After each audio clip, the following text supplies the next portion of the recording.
విషయంకి వెళ్దాం. Iran Israel మధ్య జరుగుతున్న భీకర యుద్ధం ఇప్పట్లో ఆగే పరిస్థితులు కనిపించడం లేదు. పశ్చిమాసియాలో ఉద్రిక్త పరిస్థితులు కంటిన్యూ అవుతూనే ఉన్నాయి. వార్ అప్డేట్స్ అందించడానికి జియో పొలిటికల్ అనలిస్ట్ ఎంజీ రావు గారు మనతో జాయిన్ అయ్యారు. నమస్తే ఎంజీ రావు గారు. సో ట్రంప్ ఆల్రెడీ హెచ్చరిస్తూ ఉన్నారు టెహ్రాన్ని ఖాళీ చేయించమని. సో టెహ్రాన్ నుంచి పక్క దేశాలకు కొంతమంది, పొరుగున ఉన్న గ్రామాలకు కొంతమంది ఇరానీయులు వెళ్ళిపోతూ ఉన్న పరిస్థితి కనిపిస్తోంది. ఈ 5th డే వార్ అప్డేట్స్ ఏంటి? యుద్ధం ఏ రకంగా జరుగుతుంది? ఇప్పుడు 5th డే వార్ అప్డేట్స్, ఇప్పుడు మనం ఈ నెల 13వ తారీఖున ఇజ్రాయెల్ ఇరాన్తో అటాక్ అయ్యేటప్పటికి ఈ దాడి మనకు మొదలైంది. ఇప్పుడు 5th డే. ఈ 5th డే వార్ అంటే ఈ ఆధునిక యుద్ధాల్లో 5th డే అంటే చాలా ఎక్కువ. మనం భారత్ పాకిస్తాన్ చూసామండి. కేవలం 3 రోజుల్లోనే భారతదేశం పాకిస్తాన్, ఒక అధునాతన పాకిస్తాన్ ఓడించింది. అంటే ఒక అధునాతన ఒక ఇజ్రాయెల్ కూడా ఒక ఇరాన్ అంటే ఒక 2-3 దశాబ్దాలుగా చాలా తీవ్రంగా, చాలా రెజల్యూట్గా, డిటర్మైండ్గా తన ఆయుధాలను పోగు చేసుకుంది ఇరాన్ దృష్టితో. ఇరాన్ కూడా పెద్ద ఎనిమి. ఇలాంటి దేశాల మధ్య 5 సంవత్సరాల నుంచి 5 రోజులుగా తీవ్ర యుద్ధము అంటే అది గత 5 దశాబ్దాల యుద్ధంతో సమానమని చెప్పవచ్చు. ఇప్పుడు 5వ రోజు యుద్ధం ఎలా కొనసాగుతుందంటే యుద్ధ రంగంలో నేను మాటలతో చెప్పలేనంత అక్కడ డిస్ట్రక్షన్, ఒక పతనం అనేది అక్కడ కొనసాగుతుంది. అది ప్రపంచమంతా, ఈ ఇజ్రాయెల్ ఇరాన్ యుద్ధం ప్రపంచమంతా ఒక అలజడి సృష్టిస్తుందండి. ఈ ప్రపంచం ఈరోజు కెనడాలో, ఇప్పుడు ఇజ్రాయెల్ ఇరాన్కి మధ్యప్రాచ్యానికి కెనడాలో 1000 కిలోమీటర్ల అవతల G7 కూటమి సమావేశం జరుగుతుంటే ఆ కూటమిని ఎక్లిప్స్ అయిపోయింది. అంటే ఆ కూటమి ఎందుకు మీట్ అయింది? ఆర్థిక విషయాల మీద, ప్రపంచ ఆర్థిక విషయాల మీద మీట్ అవుతే ఈరోజు ఇజ్రాయెల్ ఇరాన్ యుద్ధమే అక్కడ చర్చకు వస్తుంది. మోడీ అక్కడ ఏ ప్రయోజనం వెళ్ళారో ఆ ప్రయోజనం ఇజ్రాయెల్ ఇరాక్ యుద్ధమే మనకు మొదలైంది. సో ఇజ్రాయెల్ ఇరాక్ యుద్ధము అంటే ఇప్పుడు ప్రపంచం అలజడి సృష్టిస్తుందండి. ఇప్పుడు ఇజ్రాయెల్ ఈ 5th డేని ఏంటంటే కొన్ని వందల యుద్ధ విమానాలతో, F-16, F-35 యుద్ధ విమానాలతో ఇరాన్లో 1/3 వంతు ఎయిర్ డిఫెన్స్ సిస్టమ్ని నేను నాశనం చేశాను. బేవర్ అనే ఆయుధ వ్యవస్థని నేను నాశనం చేసేసాను. ఎప్పుడు పడితే అప్పుడు మా టెహరాను ఎటువంటి రెసిస్టెన్స్ లేకుండా మా యుద్ధ విమానాలు వెళ్ళిపోయి ఈ టెహరాన్ అంటే ఇరాన్ క్యాపిటల్ ఎప్పుడు పడితే అప్పుడు నేను అటాక్ చేసే దశకి నేను వచ్చానని పెద్ద విజయాన్ని ప్రకటించుకుంది ఇజ్రాయెల్ అండి.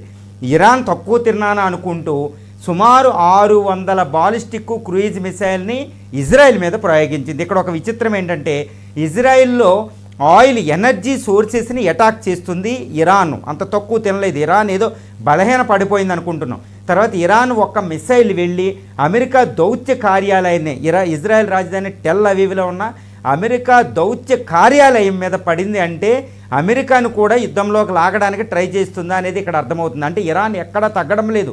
ఇప్పుడు ప్రపంచంలో వెస్టర్న్ మీడియా డామినెన్స్ ఉంది కాబట్టి మనకు వచ్చే మీడియా వార్తల్లో ఎంతసేపు ఇజ్రాయెల్ వెళ్ళి ఇరాన్ బలహీనపరిచిందని చెప్తున్నాం. కానీ 5వ రోజు కూడా ఇరాన్ తనని ఆత్మరక్షణ చేసుకుంటూనే చాలా వరకే ఇజ్రాయెల్ 3,000-2,500 కిలోమీటర్ల అవతల ఇజ్రాయెల్ని కొన్ని వందల hypersonic supersonic cruise missiles, drones, అధునాతన డ్రోన్లతో, కామికోజ్ లాంటి డ్రోన్లతో ఇజ్రాయెల్ని అటాక్ చేసే శక్తిని అలా పెట్టుకుంది. అంటే ఈ ఇరాన్ యొక్క బలం ఎంత ఉందో అంచనా వేసుకోవచ్చు. అంటే ఇజ్రాయెల్ని ముప్పు తిప్పలు పెడుతుంది ఇరాన్. ఎందుకంటే ఇక్కడ ఒక విషయం గమనించాలండి. ఇజ్రాయెల్ని ఇంతవరకు అంటే గత 1948లో ఇజ్రాయెల్ ఏర్పడినప్పటి నుంచి ఇజ్రాయెల్ టెరిటరీలో ఒక్క దేశం వెళ్ళి అటాక్ చేసింది లేదు ఇంత తీవ్రంగా. ఫస్ట్ టైం ఇరాన్ తన యొక్క మిసైల్స్ ద్వారా ఇరాన్ని భయంకరంగా ముప్పు తిప్పలు పెడుతుంది. ఇరాన్ ప్రజలు చచ్చిపోతున్నారు. కొన్ని సిటీలు ఖాళీ చేస్తున్నారు ఇజ్రాయెల్ ప్రజలు. అంటే ఇరాన్ బలం తక్కువ చేయకూడదు. ఇక్కడ మనకు వచ్చే మీడియా, ఇంటర్నేషనల్ మీడియా ఏంటంటే ఇప్పుడు CNN, BBC, ఇప్పుడు ఈ న్యూస్ అంతా మనకి ఎక్కువ ముబ్బడిగా వచ్చేది. ఈవెన్ ఇండియా మీడియా కూడా ఎక్కువ న్యూస్ని కాంట్రిబ్యూట్ చేసేది ఆ ఫారిన్ న్యూస్ ఏజెన్సీసే. కాబట్టి యుద్ధ రంగంలో ఏదో జరిగిపోతుంది, ఇజ్రాయెల్ ఫేవర్గా, అమెరికా ఫేవర్గా జరుగుతున్నట్టు అక్కడ చిత్రీకరిస్తున్నారు. ఆ విషయాన్ని మనం గమనించాలి. వెస్ట్రన్ మీడియా అలాగే ఉంటుంది. ఇప్పుడు చూడండి, భారత్ పాకిస్తాన్ యుద్ధం చేసుకుంటుంటే ఏదో పాకిస్తాన్ ట్రంప్ మాటే వినపడేది మనకి. ఆ పాకిస్తాన్ మాటే వింటది ఎక్కువ. ఏంట్రా ఇది అనుకుంటాం. ఎందుకంటే వెస్ట్రన్ మీడియా ఏంటంటే తన డామినేట్ చేస్తారనమాట. మీడియా యుద్ధం అంటారు, మీడియా ప్రోపగండా యుద్ధం చేస్తుందనమాట. కానీ ఇరాన్ బలం ఇక్కడ మనం గుర్తించాలి. ఇజ్రాయెల్ని 5వ రోజు కూడా అమెరికా దౌత్య కార్యాలయం టెల్ అవీవ్లో అటాక్ చేసి కొన్ని పెద్ద పెద్ద ఆయిల్ ట్యాంకర్స్ని పేల్చేస్తుంది. అదేవిధంగా హైఫా అని అతిపెద్ద నౌకాశ్రయం ఏది ఇజ్రాయెల్లో, దాన్ని చాలా వరకు నాశనం చేసింది ఇరాన్ మిసైల్స్ అని తెలుస్తుంది. ఇజ్రాయెల్ అయినంత భయకంపితులు అవుతుంది ప్రజలు. ఇరాన్ ఐడిఎఫ్ ఏది ఇజ్రాయలీ డిఫెన్స్ ఫోర్సెస్ చాలా స్ట్రాంగ్గా ఉంటాయి, డిటర్మైన్ అవుతాయి, ఆర్మీ పర్వాలేదు, అధ్యక్షుడు కూడా ఫ్రీగా తిరుగుతున్నాడు, ఇది ప్రధాని నెతన్యాహు. కానీ ఇజ్రాయెల్ ప్రజలు భయపడుతున్నారు. ఫస్ట్ టైం ఒక యుద్ధం జరిగేటప్పుడు ఇజ్రాయెల్ ప్రజలు ఇంతగా భయపడింది లేదు. ఇది మీడియా మనకు గమనిస్తే ఇప్పుడు గ్లోబల్ టైమ్స్ అని, ఆల్ జజీరా అని ఈస్టర్న్ మీడియా ఉంటుందండి, దాన్ని కూడా మనం గమనిస్తేనే మీకు విషయాలు తెలిస్తాయి. చాలా సోర్స్తో నేను ఇక్కడ చెప్తున్నాను. ఏది గ్లోబల్ టైమ్స్ అని, ఆల్ జజీరా, ఈస్టర్న్ మీడియా, అటు సిఎన్ఎన్, అటు బీబీసీ, ఇంకా ఈ మీడియా అంతా మనం తీసుకుని తర్వాత ఇండియా మీడియా వడపోస్తే అక్కడ యుద్ధ రంగంలో అసలు విషయం తెలిసింది. ఇక ఇరాన్ పరిస్థితి ఎలా ఉందంటే ఇరాన్ను అగమ్య గోచరమైన పరిస్థితి అండి. ఎందుకంటే పై చేయి మాత్రం ఇజ్రాయెల్దే ఒక రకంగా చెప్పాలంటే. ఇజ్రాయెల్ యుద్ధ విమానాలు ఇక్కడ ఇరాన్ యొక్క భూభాగం అంతా తిరుగుతున్నాయండి. ఒక రకంగా నిన్న కూడా ఒక ఇంటెలిజెన్స్ చీఫ్ని, ఏది ఇరాన్లో ఇంటెలిజెన్స్ చీఫ్ని ఇజ్రాయలీ ఫోర్సెస్ చంపేసినాయి అని తెలుస్తుంది. అంటే ఏంటి, ఇరాన్ టార్గెట్ ఎంతసేపు ఆల్ ఖైమేనీ ప్రధాని అధ్యక్షుడు, వాళ్ళ అధ్యక్షుడు పెజాస్కిన్ని, అలాగే ఇంటెలిజెన్స్ చీఫ్ల మీదే పెడుతుంది అది. ఎందుకంటే 1967, 68లో ఈజిప్ట్ మీద ఇలాగే విజయం సాధించింది ఇజ్రాయెల్. అదే వ్యూహాన్ని ఇక్కడ అమలు పరుస్తుందని కూడా తెలుస్తుంది. ఎంతసేపు అది ఏంటంటే డైరెక్ట్ ఆర్మీని హెడ్లను అటాక్ చేసేస్తూ ఉంటుంది అనమాట. ఇజ్రాయెల్ అది అడాసియస్ స్ట్రైక్ అనమాట, అదే చేస్తుంది. తన గగనతలంలో బేవార్ సిస్టంతో 1/3 వంతు యాంటీ డిఫెన్స్ సిస్టమ్ని, యాంటీ ఎయిర్ సిస్టమ్ని నాశనం చేసాం, మేము ఎప్పుడైనా ఇరాన్ వెళ్తామని చెప్తుంది. ఇక్కడ ఒక పెద్ద ట్విస్ట్ ఏంటంటే ఈరోజు యుద్ధరంగంలో 5వ రోజు యుద్ధరంగంలో ట్విస్ట్ ఏంటంటే ట్రంప్ ఒక పెద్ద వార్నింగ్, ఒక బాంబు పేల్చాడు ఇరాన్కి. ప్రపంచమే గడగడలాడిపోతుంది. అదేంటి, మీరు టెహరాన్ని ప్రజలారా, ఇరాన్ ప్రజలు టెహరాన్ రాజధానిలో ఉన్న 1+ మిలియన్ పీపుల్ ఖాళీ చేయండి అన్నాడు. అసలు దీని అర్థం ఏంటి, ఇరాన్ దానికి ఎలా ప్రతిస్పందిస్తుంది, ఈ విషయాన్ని చాలా జాగ్రత్తగా గమనించాలి.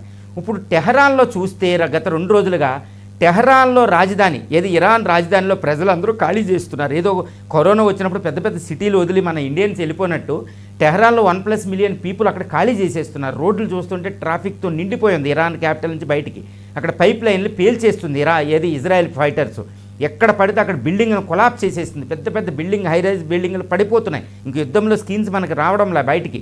అక్కడ అది పెద్ద పెద్ద ఛానల్ చూస్తే మీకు తెలుస్తూ ఉంటుందన్నమాట. ఇరాన్ ఇటార్ న్యూస్ ఛానల్స్ అన్ని, Russian channels, all Jazeera, global times, ఇవి చూడాలి. అక్కడ జరుగుతుంది. 2 ఖైమేనీ కూడా ఒక బంకర్లో, అది కూడా టెహరాన్లో లేడు ఖైమేనీ, ఆల్ ఖైమేనీ సుప్రీం లీడర్, ఈశాన్య ఇరాన్లో ఈ జాగ్రోస్ అనే మౌంటైన్స్లో అండర్ గ్రౌండ్ ఒక బంకర్లో వాళ్ళ ఫ్యామిలీతో దాక్కుని మాట్లాడుతున్నాడు అనమాట. ఇది ఎప్పుడు కామనే. అమెరికా అధ్యక్షుడే నెబ్రాస్కా ఎయిర్బేస్కి వెళ్ళిపోయిన రోజులు ఉన్నాయి. అక్కడ WTC జరిగితే ఒక దేశ అధ్యక్షుడిని కాపాడుకుంటారు వాళ్ళు, అదంతా. కానీ భయపడి వెళ్ళారా, జాగ్రత్తగా వెళ్ళారా, విషయం ఏదైనా ఇజ్రాయెల్కి భయపడి వెళ్ళారు ఇక్కడ అనే విషయం మనకి అక్కడ అవగతం అవుతుంది.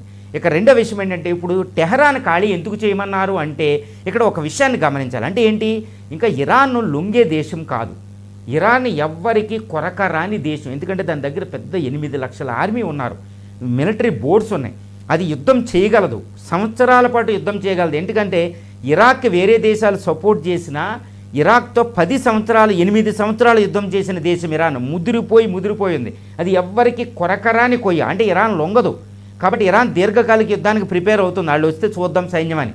ఇప్పుడు అంటే ఏంటి అంటే ఇది దీర్ఘకాలిక యుద్ధం. కాబట్టి దీర్ఘకాలిక యుద్ధం చేస్తే ఇజ్రాయెల్ అమెరికాకి పెద్ద తలనొప్పి, అవి ఓడిపోతాయి కూడా. వియత్నాంలో అమెరికా ఓడిపోయింది, ఆఫ్ఘనిస్తాన్లో అమెరికాయే ఓడిపోయింది. అమెరికా ఏది పెద్ద ఓడింపశక్యం కాని దేశం ఏం కాదు అమెరికా. మొన్న మనకు తెలుసు తాలిబాన్ మళ్ళీ వచ్చింది అక్కడికి.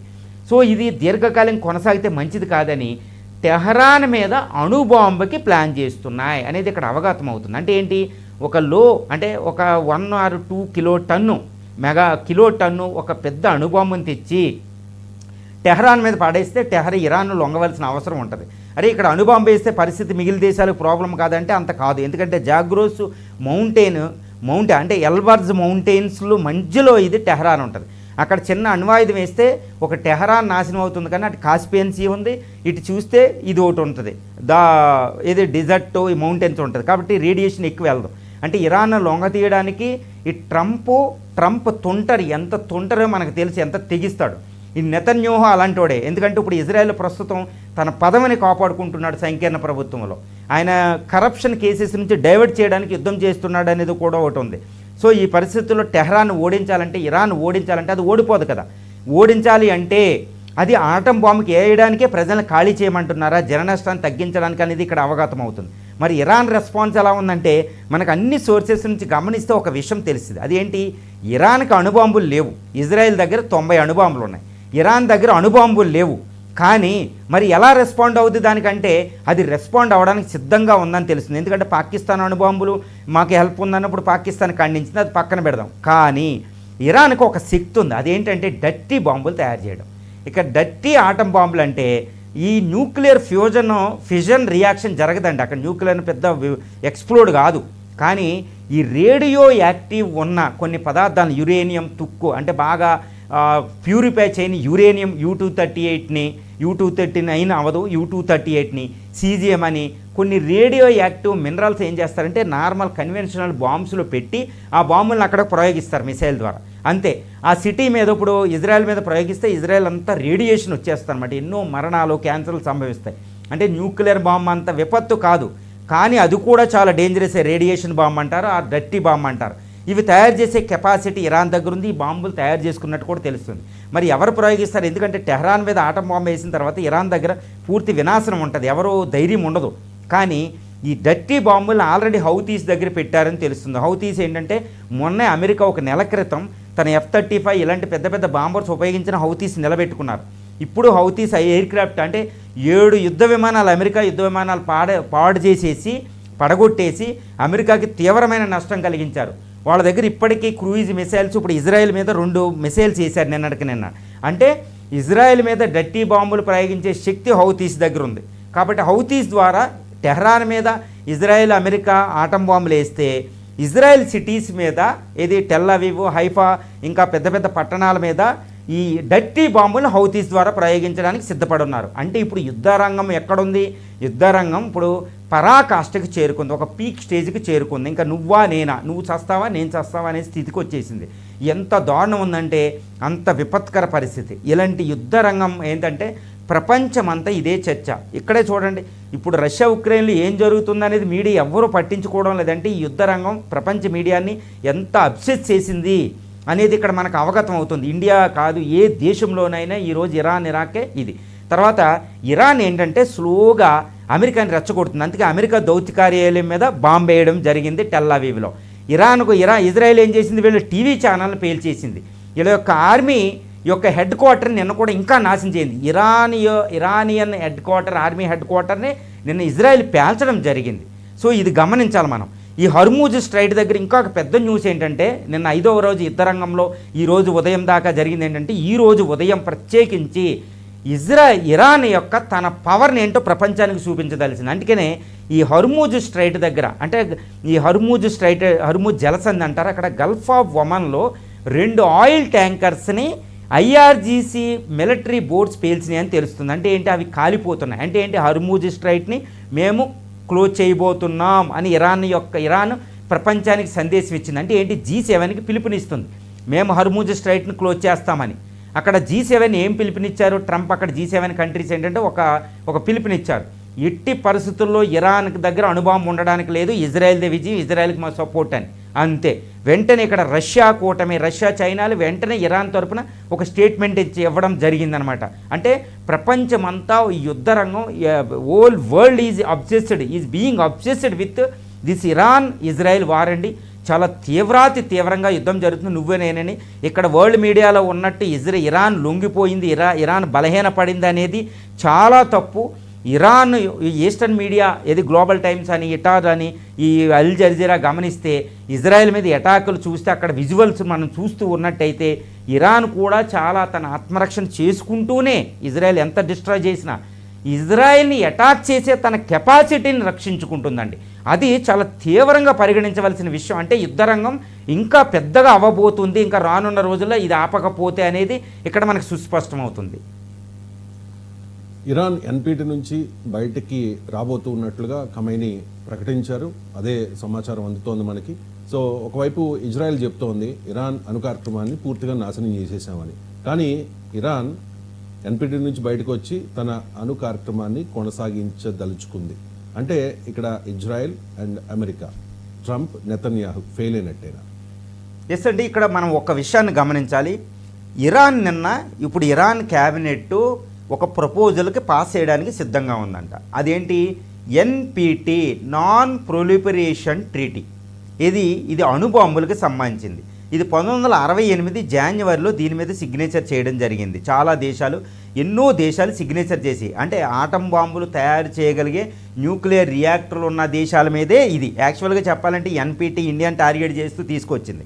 తర్వాత 1996లో వచ్చిన సిటీబీటీని కూడా, కాంప్రిహెన్సివ్ టెస్ట్ బ్యాన్ ట్రీటీ అనే ఒకదాన్ని కూడా ఇండియాని టార్గెట్ చేసుకునే తీసుకొచ్చింది ప్రపంచం. తర్వాత అణుబాంబులు ఇలాంటి రోగ్ నేషన్స్లోకి వెళ్లకుండా దీన్ని వాడుతున్నారు. ఒకప్పుడు ఇండియా కూడా రోగ్ నేషన్ అనేవారు ఇందిరాగాంధీ టైంలో. ఇందిరాగాంధీ దాన్ని ఛేదించి పక్కన పడేసింది. ఒక రెస్పాన్సిబుల్ అణుబాంబులు గల దేశంగా ఈరోజు ఇండియా ఉంది. కానీ ఈ న్యూక్లియర్ నాన్ ప్రొలిఫరేషన్ ట్రీటీ నుండి ఇరాన్ బయటకు రావడానికి ట్రై చేస్తుంది. అంటే ఏంటి ఇక్కడ అంటే, ట్రంప్ ఇజ్రాయెల్ ఫెయిల్ అయ్యారా అంటే ఒక విషయాన్ని మనం గమనించాలి. ఏంటి? ఇజ్రాయెల్ ఏం చెప్తుంది, ఏం క్లెయిమ్ చేస్తుంది? మేము నాటాంజ్, ఫోర్డో, అదేవిధంగా ఎన్నో న్యూక్లియర్ రియాక్టర్లు, న్యూక్లియర్ ఇన్స్టాలేషన్ మొత్తం అన్నిటినీ మేము సర్వనాశనం చేసాం. ఇజ్రాయెల్ చెప్తుందన్నమాట, ఇరాన్లో అన్నీ నాశనం చేసాం. ఇరాన్ యొక్క న్యూక్లియర్ సైంటిస్టులు, ఒక డజన్ న్యూక్లియర్ సైంటిస్టులను చంపేశాం. ఇంకా ఇరాన్ న్యూక్లియర్ కార్యక్రమం జరగదు, ఇరాన్ న్యూక్లియర్ బాంబు తయారు చేయడం అసంభవం అని అక్కడ నెతన్యాహు ప్రకటిస్తున్నారు ప్రపంచానికి. ట్రంప్ కూడా అంటున్నారు, మీరు ఇంకా ఉన్నదాన్ని కూడా వదిలించుకుంటారా, ఏదో న్యూక్లియర్ ట్రీటీ సంతకం చేస్తున్నారని. కానీ ఇరాన్ ఏం చేస్తుంది? ఎన్పిటి మీద నుంచి కూడా బయటకు వస్తుంది. అంటే ఏంటి ఇక్కడ ఒక విషయాన్ని గమనించాలండి. IAEA, international atomic energy agency chief ఒకటే చెప్పారు. వీళ్ళు ఈ జూన్ 13వ తారీఖున ఇజ్రాయెల్ ఇరాన్ మీద అటాక్ చేస్తుంది, న్యూక్లియర్ రియాక్టర్ మీద అటాక్ చేస్తుంది అనగా, ఈ జూన్ 12, 11, 12వ తారీఖుల్లో ఐఏఏ చీఫ్ ఒకటి ప్రకటించాడు. పొరపాటున మీరు ఇరాన్ని అటాక్ చేస్తే, ఇరాన్ న్యూక్లియర్ ఇన్స్టాలేషన్ మీద అటాక్ చేస్తే, ఇరాన్ ఇంకా ఇంకా సంకల్పంతో అది అణుబాంబు తయారు చేద్దాం, మీరు చేస్తారు తప్పు అని. ఈరోజు ఇదే అవబోతుంది.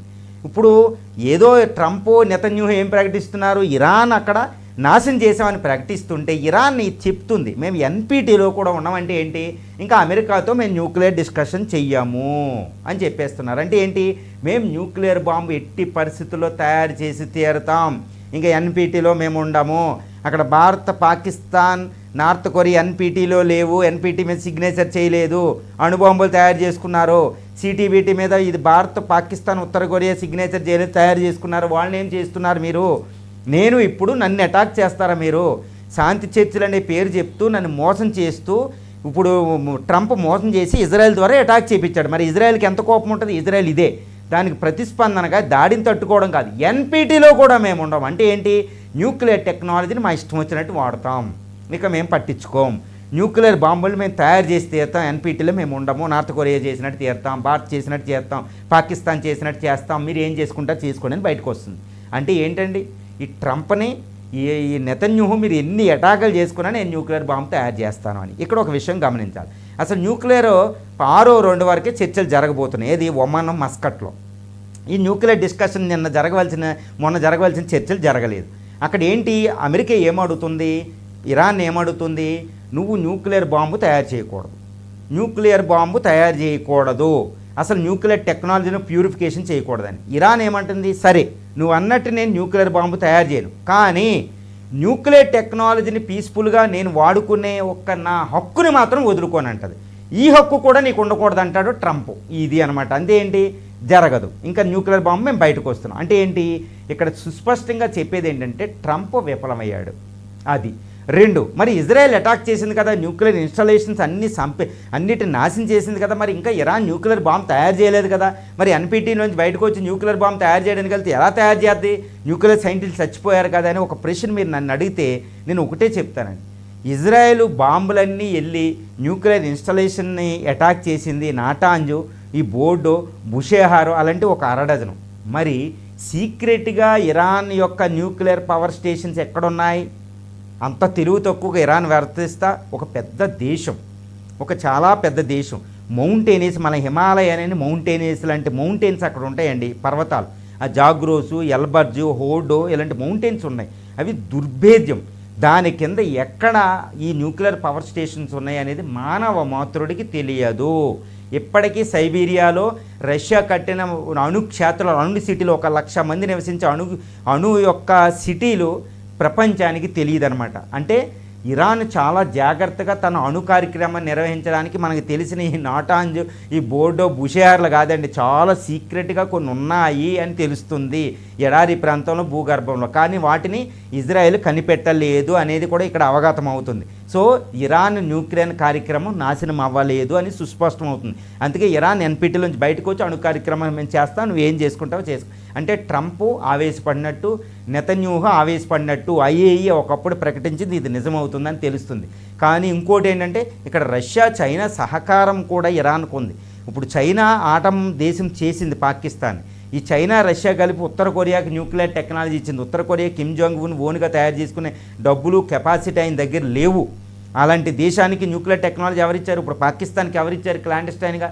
అంటే ఇరాన్ అంత అత్యవసరం, పాకిస్తాన్ నార్త్ కొరియా కంటే చాలా అవసరం రష్యా చైనాకి. వాళ్ళ సహకారంతోనే తయారు చేస్తారు. అంటే ట్రంప్ న్యూక్లియర్ డిస్కషన్తో ఒక రకంగా చెప్పాలంటే ట్రంప్ అంతకుముందు జరిగిన న్యూక్లియర్ ట్రీటీని బయటకు వచ్చింది ట్రంప్ 2016లో తప్పు చేశాడు. మళ్ళీ ఇప్పుడు న్యూక్లియర్ ట్రీటీ అంటే ఇరాన్ ఎందుకు నమ్మాలి? కాబట్టి ఇరాన్ తన జాగ్రత్తలు, తన చర్యలు తీసుకుని వెళ్ళింది. కాబట్టి ట్రంప్ ఐఏఏ చీఫ్ చెప్పినట్టు ట్రంప్ ఫెయిల్ అయ్యారు. ట్రంప్ అట్టర్ ఫెయిల్యూర్ అయ్యారని చెప్పొచ్చు. ఇజ్రాయెల్ ఆవేశంగా ముందెళ్ళి ఉన్నదాన్ని కూడా పోగొట్టి ఇంకా రెచ్చగొట్టింది. ఇప్పుడు లెగాలిటీ వచ్చింది. ఇరాన్ ఏం చెప్పింది? నాకు ఆత్మరక్షణకి అణుబాంబు తయారు చేసుకుంటున్నానంటే దానికి సింపతి వచ్చింది. ఇప్పుడు అంటే ట్రంప్ ఫెయిల్ అయ్యాడు అనేది ఇక్కడ అవగతం అవుతుంది. అంటే ఇప్పుడు మరి ఎవరు ఇరాన్ ఆపాలంటే, ఇరాన్ ఆపడం అంటే భారత్, రష్యా, చైనాలు అంతర్జాతీయంగా వేరే దేశాల సహకారం తీసుకున్నప్పుడు ట్రంప్ దిగాలి. ట్రంప్ నేనే హీరోని అంటాడు. నేనే హీరోని అంటే అక్కడ ఇగోటిస్ట్గా యాటిట్యూడ్ ఉంటుంది. కాబట్టి ట్రంప్ అనేది అట్టర్ ఫెయిల్యూర్ అయ్యాడు. ఇజ్రాయెల్ని ఫెయిల్యూర్ చేసింది కూడా ట్రంప్. ఇజ్రాయెల్ సక్సెస్ అవును, ఇజ్రాయెల్ ఫెయిల్యూర్ చేసింది ట్రంప్. ట్రంప్ తుంటరి ఈరోజు ఇరాన్ అణుదేశం చేసేస్తుంది అనేది ఇక్కడ చెప్పుకోవచ్చు. ఎన్పిటి నుంచి ఇరాన్ బయటకు రావడం అంటే ఇంకా ట్రంప్ని చెప్పుతో కొట్టేసినట్టే ఇరాన్ అనేది ఇక్కడ మన సుస్పష్టం అవుతుందండి. ఇరాన్ గడ్డ మీదకి ఇజ్రాయెల్ అండ్ అమెరికా దళాలు అడుగు పెడితే అది చాలా పెద్ద తప్పు అనేది కొంతమంది రక్షణ రంగ నిపుణులు చెప్తూ ఉన్నారు. అంటే ఇరాన్ ట్రాప్లో పడినట్టేనా ఇజ్రాయెల్ అండ్ అమెరికా సైన్యాలు? ఇక్కడ ఇరాన్ ట్రాప్ అంటే ఏంటి? ఒక్కటేనండి, ఇరాన్ అనేది అంటే నేను ఏంటి ఇరాన్ తరపున ఎంజీ రావు గారు మాట్లాడుతున్నారని ట్రోల్ చేయకండి. ఇరాన్ శక్తిని అంచనా వేసుకోవాలి, ఒక్కటి గుర్తుపెట్టుకోవాలి. ఇరాన్ని ఇంతవరకు ఇజ్రాయెల్ ఎందుకు టచ్ చేయలేదు? ఇరాన్ని ఇంతవరకు అమెరికా ఎందుకు అటాక్ చేయలేదు? 1979లో ఇస్లామిక్ రెవల్యూషన్ వచ్చి ఈ ఖైమోని రహౌని అనే ఒక ఆయన అధికారంలోకి వచ్చాక తర్వాత ఇప్పుడు ఆయితొల్లా ఖైమనీ వచ్చారు. వీళ్ళిద్దరూ వచ్చిన 1979 నుంచి అమెరికా ఇప్పటివరకు ఇరాన్ ఎందుకు టచ్ చేయలేదు అనేది పెద్ద ప్రశ్న. ఎందుకంటే ఇరాన్ ప్రపంచంలో ఒక కొరకరాని కొయ్యలు ఎవరంటే కొన్ని దేశాలండి. ఆ దేశాల జోలికి వెళ్ళరు, ఎందుకంటే ఆ దేశం ఓడిపోవడం అనేది అసంభవం. అలాంటి దేశాలు ఎవరంటే ఆఫ్ఘనిస్తాన్ జోలికి వెళ్ళకూడదు, అది graveyard of the world powers అంటారు. వియత్నాం జోలికి వెళ్ళదు, వెళ్తే అక్కడ అమెరికా కూడా ఏం తెలుసు కదా, ఒక దశాబ్దం తర్వాత ఇరాన్ అమెరికా పరిస్థితి ఎంత గోచరం అయిపోయిందో. భారతదేశాన్ని ఎవరూ గెలవలేరు, ఉత్తర కొరియాని ఎవరూ గెలవలేరు, తర్వాత చైనాని ఎవరు గెలవలేరు, రష్యాని ఎవరు గెలవలేరు, అమెరికాని ఎవరు గెలవలేరు. ఇవి ఓడింప సఖ్యం కాని దేశాలు ఇదనమాట. ఇంకా బ్రిటన్ కూడా ఓడించవచ్చేమో. ఈ దేశాలు, అందులో ఇరాన్ ఒక లిస్ట్ ఉంటుంది. ఇప్పుడు ఇరాన్ విషయంలో అమెరికా, ఇజ్రాయెల్ ఈ ఒక్క తప్పు చేస్తే అవి ఇంకా జీవితంలో గెలవు. ఆ తప్పు ఏంటంటే ఇరాన్ వ్యూహం అదే. ఇరాన్ ఏంటంటే తన యొక్క అడ్డాలోకి ఇజ్రాయెల్ అమెరికాని లాగడం. ఏవి అడ్డా అంటే ఒకటి గుర్తుపెట్టుకోవాలి. ఇరాక్ ఇప్పుడు ఆఫ్ఘనిస్తాన్ తీసుకుంటే ఆఫ్ఘనిస్తాన్కి అమెరికా ఎయిర్ ఫోర్స్ వెళ్ళి అక్కడ ఉన్న తాలిబాన్ని నేలమట్టం చేసింది. అమెరికా అక్కడ విజయం సాధించింది, తాలిబాన్ పారిపోయింది. అప్పుడు ఒమర్ అని వాళ్ళు చనిపోయారు, జరగడం జరిగింది అక్కడ విజయం. కానీ అమెరికా దళాలు ఆఫ్ఘనిస్తాన్లోకి వెళ్ళిన తర్వాత అది ఓటమి చెందింది. ఇప్పుడు ఇదే ఇక్కడ అమెరికా, ఇజ్రాయెల్ దళాలు గ్రౌండ్ అటాక్ మొదలుపెట్టినప్పుడు ఇంకా ఇరాన్ విజయం సాధించినట్టే. ఆ ఒక్క తప్పు చేయకూడదు, కానీ ఆ తప్పు వైపు వెళ్తుంది. ఇరాన్ కూడా వాళ్ళని రెచ్చగొడుతుంది. ఏ విధంగా రెచ్చగొడుతుందో చూడండి. హర్మూజ్ స్ట్రైట్ దగ్గర ఈరోజు 6వ రోజు యుద్ధంలో అక్కడ 2 నౌకలు పేలిపోయాయి. అంటే ఏంటి? ఈ ఇస్లామిక్ రిపబ్లికన్ గార్డ్స్ కార్ప్స్ అనే దాని దగ్గర కొన్ని వేల లక్షల వరకే మిలిటరీ బోట్స్ ఉంటాయి, చిన్న చిన్న బోట్స్ అని.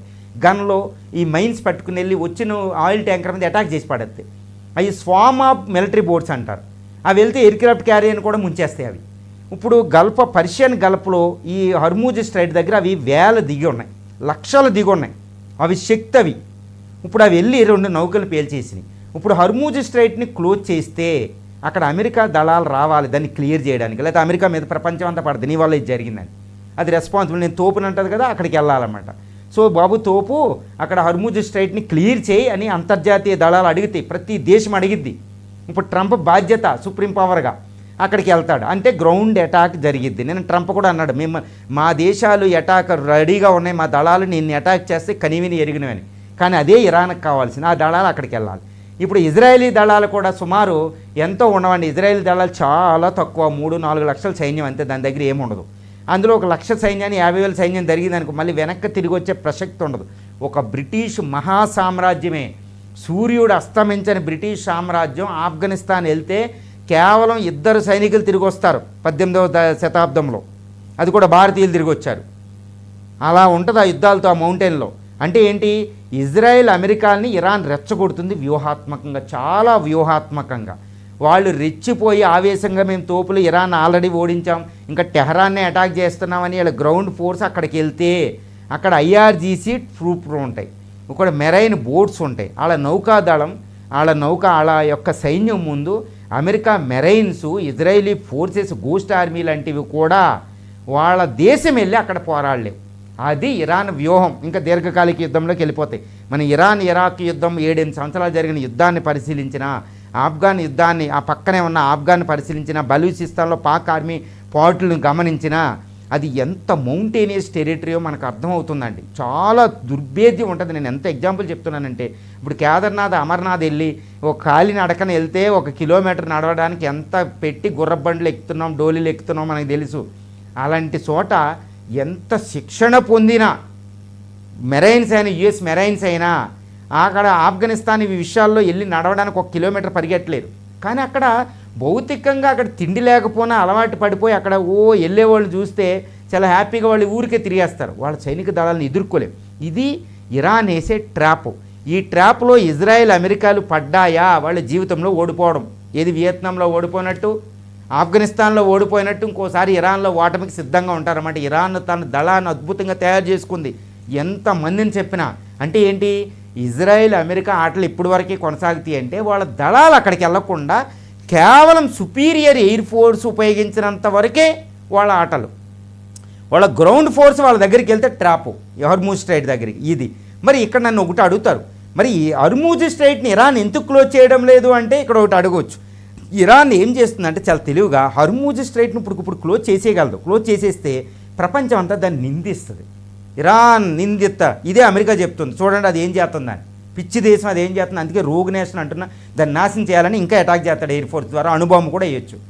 ఇరాన్ ఏం చేస్తుందంటే కనీసం ఇప్పుడు అమెరికాని ఇజ్రాయెల్ రెచ్చగొట్టి ఇంకా నాశనం, ఇంకా ఎక్కువ దెబ్బలు తిన్నాక చూడండి నాకు ఆత్మరక్షణకి నాకు దిక్కు లేక హర్మూజ్ స్ట్రైట్ను క్లోజ్ చేస్తున్నానని ప్రపంచానికి నమ్మబలికింది.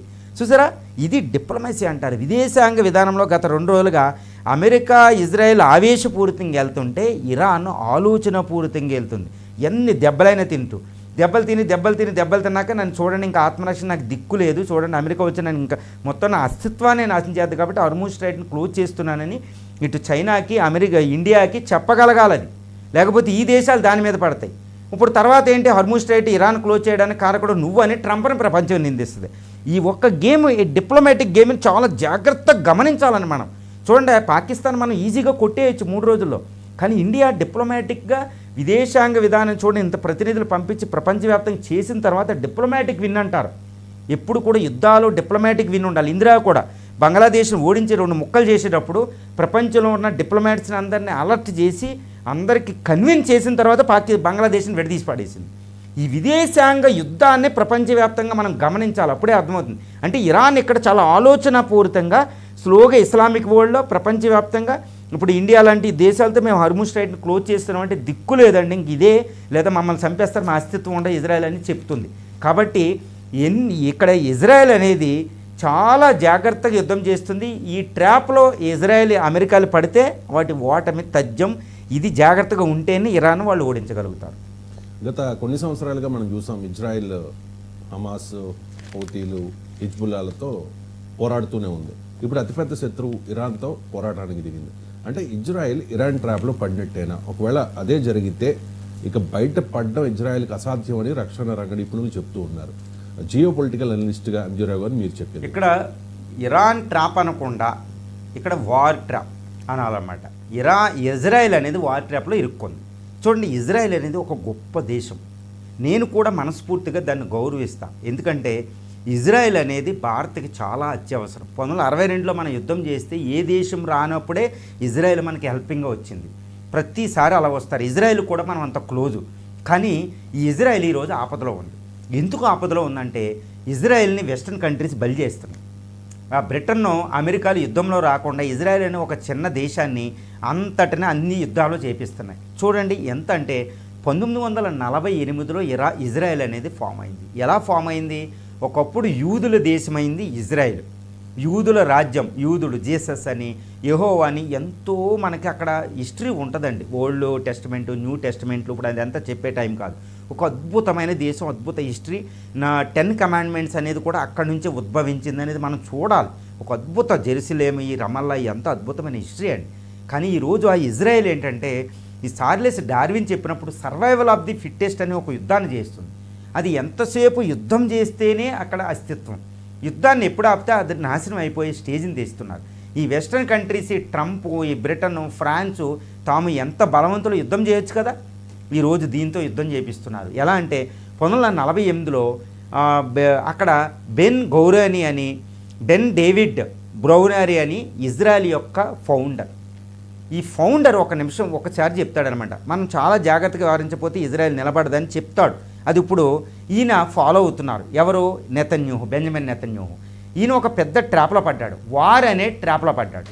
చూడండి, ఇజ్రాయెల్ ఏర్పడిన తర్వాత 1948 నుంచి 2025 వరకు పరిశీలిస్తే నిత్యం యుద్ధంలో ఉంటుంది. అది అసలు యుద్ధం లిస్టు కూడా మనం చూడలేమన్ని యుద్ధాలు ఉంటాయండి. ముఖ్యంగా అది ఇప్పుడు వరకు 9 యుద్ధాలు చేసింది. అతిపెద్ద యుద్ధం 1948లో రెండో ప్రపంచ యుద్ధం అంతవాగానే చేసింది 4-5 దేశాలతో. తర్వాత అతిపెద్ద యుద్ధం 1967 మానవ చరిత్రలో ఒక గొప్ప యుద్ధాన్ని చేసింది 1967 6 దేశాలతో కేవలం 6 రోజులు యుద్ధం చేసింది. 6 రోజులు 6 దేశాలు ఓడించింది. ఈ గోలాన్ హైట్స్ అని సిరియా నుంచి, ఇటు ఈజిప్షియన్ ఇటు నుంచి ఈ పర్వతాలని ఆక్యుపై చేసేసి 6 రోజుల్లో గెలిచేసింది. అది ఒక మానవ చరిత్రలో ఒక గొప్ప యుద్ధంగా దాన్ని పరిగణిస్తారండి. 6 రోజుల యుద్ధాన్ని 1967లో అంత గొప్ప యుద్ధం చేసింది. తర్వాత ఫస్ట్ ఇంతిఫాదా, రెండో ఇంతిఫాదా, మూడో ఇంతిఫాదా యాసర్ అరాఫత్తో శాంతి సైన్యంతో యుద్ధం చేసింది. తర్వాత రీసెంట్గా మనం యుద్ధం చేస్తున్నాం. ఇలా 9 యుద్ధాలు చేసిందండి ఇప్పటివరకే. ఇప్పుడు కానీ ఇది 2025లో జరిగే యుద్ధం మాత్రం దాని అంతానికి వచ్చిందా అన్నట్టు ఉంది. ఎందుకు? ఇక్కడ చాలా పెద్ద యుద్ధం జరుగుతుంది. సర్వైవల్ ఆఫ్ ది ఫిట్టెస్ట్లో ఎవడు గెలుస్తాడనేది వచ్చింది. ఇంతవరకు జరిగిన యుద్ధంలో ముస్లిం దేశాలు ఏకం కాలేదు. 2 అమెరికాలో ఎవరు ఇజ్రాయెల్కి హెల్ప్ చేసిన ఇలాంటి ట్రంప్ లాంటి అధ్యక్షుడు దొరకలేదు దానికి. 1948 నుంచి 80 సంవత్సరాలను చూస్తే ఇప్పుడు ఈ ట్రంప్ ఏంటంటే స్వార్థానికి వాడుకుంటాడు.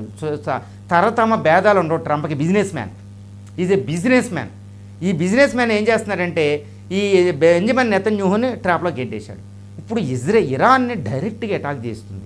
ఇరాన్ చాలా తెలివిగా 1979 నుంచి క్రోడీకరించి ఉంది బలాలని. ఆ బలాలు ఇంకా చూపిస్తుంది చూడండి. ఇక్కడ చాలా ప్రమాదం, ప్రపంచం మండుతున్న సమయం.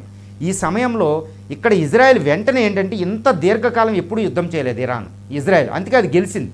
చాలా జాగ్రత్తగా ఉండాలి. ఇంత దీర్ఘకాలం యుద్ధం షార్ట్ వార్ చేసేసేది, మళ్ళీ క్రోడీకరించేది. కానీ ఇక్కడ 2023 అక్టోబర్ 8న హమాస్ దాని మీద అటాక్ చేసినప్పుడు తర్వాత హమాస్తో యుద్ధం చేసింది. వెంటనే హిజ్బుల్లాని నాశనం చేసింది.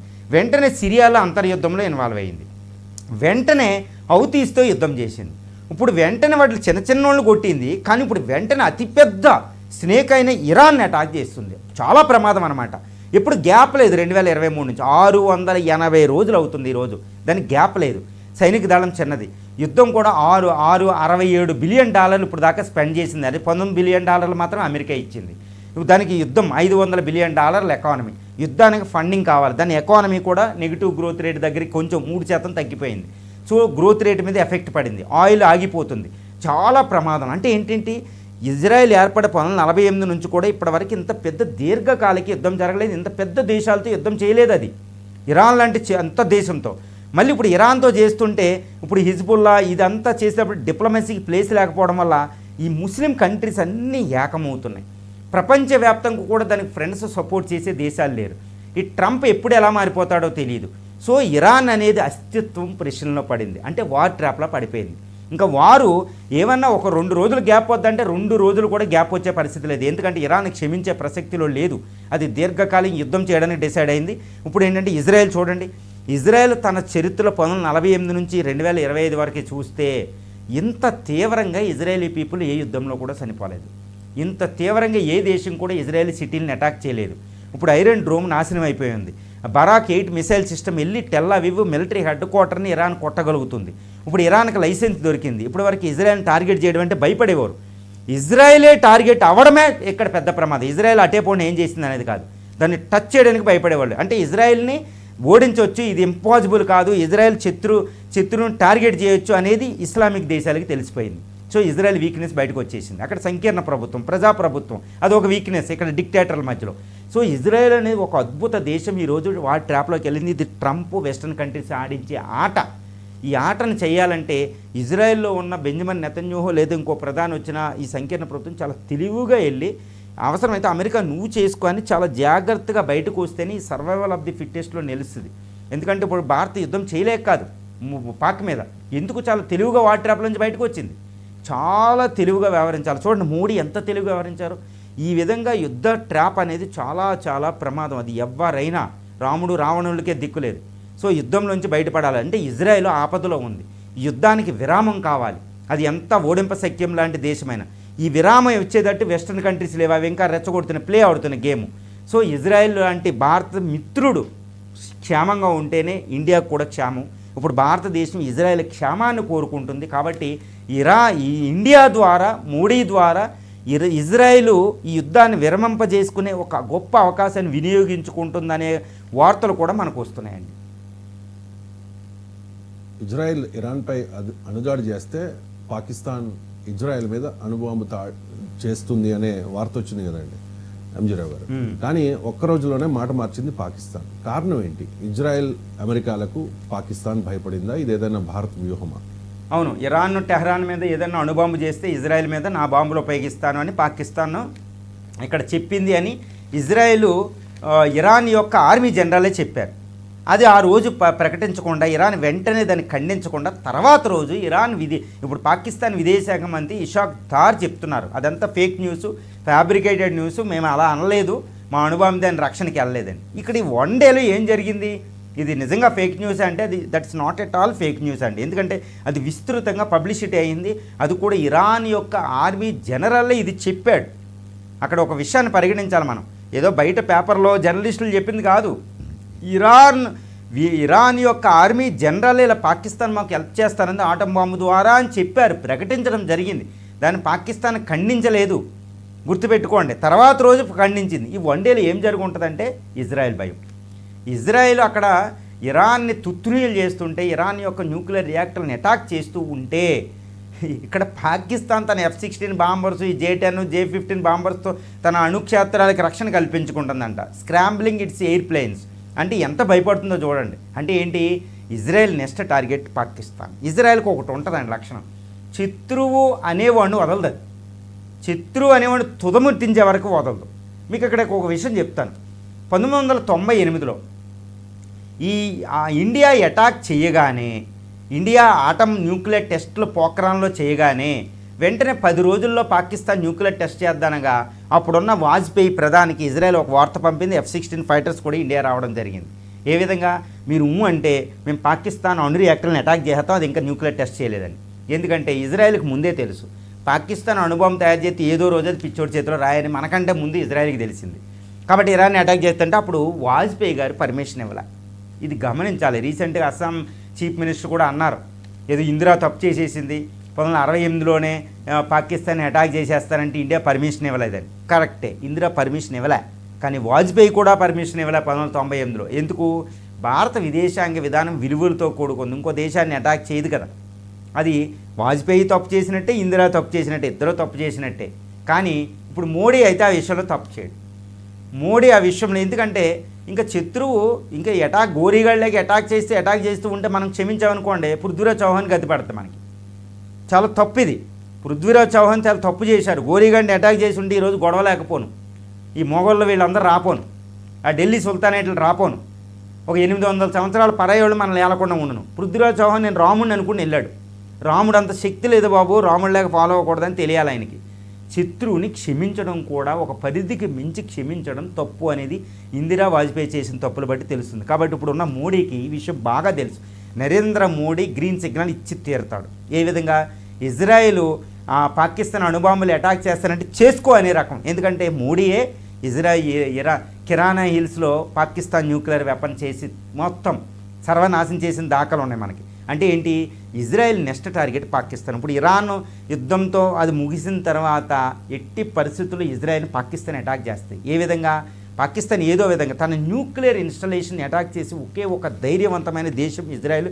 అది మనం చూస్తున్నప్పుడు ఇరాన్లో అది ఏం చేస్తుందో. అంటే పాకిస్తాన్ న్యూక్లియర్ వెపన్స్ అనేవి నెక్స్ట్ టార్గెట్ ఇజ్రాయెల్కి అనేది ఇక్కడ మనకు అవగతం అవుతుంది. అది ఏదో విధంగా. సో ఇండియాని అడిగితే ఇండియా వాజ్పేయి ఇందిరాలు డినై చేసినట్టు కాకుండా ఈయన పర్మిషన్ ఇచ్చే అవకాశం కూడా ఉంది. అందుకనే పాకిస్తాన్ భయపడిపోతుంది. బాబోయ్ మా అణ్వాయుధులు ఏదో ఉండనే ఉండలాగా, ఇజ్రాయెల్తో మేమేం పోరాడలేం, మా వదిలేయండి అని అమెరికా కూడా సపోర్ట్ చేస్తాయి. So Israel next target Pakistan అణుబాంబులు. ఎందుకంటే శత్రువు అన్నవాడిని మట్టు పెట్టకుండా క్షమించకుండా ఇజ్రాయెల్ వదులిన దాఖలాలు దాని చరిత్ర 1948 నుంచి లేదనేది మనకు తెలుస్తుంది. ఎంతకైనా తెగిస్తుంది, ఎంతకైనా తెగించి తన ఆత్మరక్షణ చేసుకుంటుంది. ఈరోజు పాకిస్తాన్ అణుబాంబులు అటాక్ చేయబోతే అది మళ్ళీ ఇరాన్కి ఎత్తది, లేకపోతే వేరే దేశాలకి ఎత్తది. ఎప్పటికైనా టెర్రరిస్టుల చేతిలోకి వెళ్ళినా ఇజ్రాయెల్కి నష్టమే. కాబట్టి పాకిస్తాన్ పరోక్షంగా ప్రత్యక్షంగా ఇది పాకిస్తాన్ అణుబాంబులు డైరెక్ట్లీ ఇండైరెక్ట్లీ ఇజ్రాయెల్కి చాలా డేంజర్, ఇండియాకి ఎలాగో. కాబట్టి ఇజ్రాయెల్ అనేది వదలదు అనేది పాకిస్తాన్ భయపడుతుంది. అందుకనే పాకిస్తాన్ బాబోయ్ నేను ఇందులో లేనని మొత్తుకుంటుంది అనేది మనకి ఇక్కడ అవగతం అవుతుందండి. ఎంజీరావు గారు.